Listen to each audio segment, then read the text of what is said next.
অলৌকিক শক্তি আৰু কামাখ্যাপীঠ নীলাচলৰ বুকুত এতিয়া তন্ত্ৰমন্ত্ৰৰ সাধনা।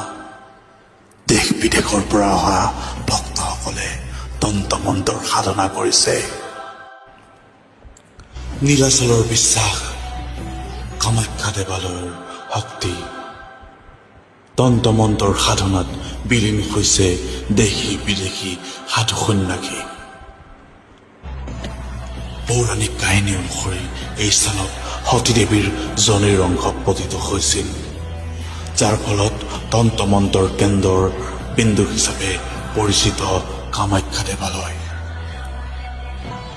পৌৰাণিক বিশ্বাস অনুসৰি এই সময়ত মা কামাখ্যাৰ ঋতুস্ৰাৱৰ মাজেৰে পাৰ হয় এই সময়, আৰু মন্দিৰৰ দুৱাৰ বন্ধ হৈ থাকে।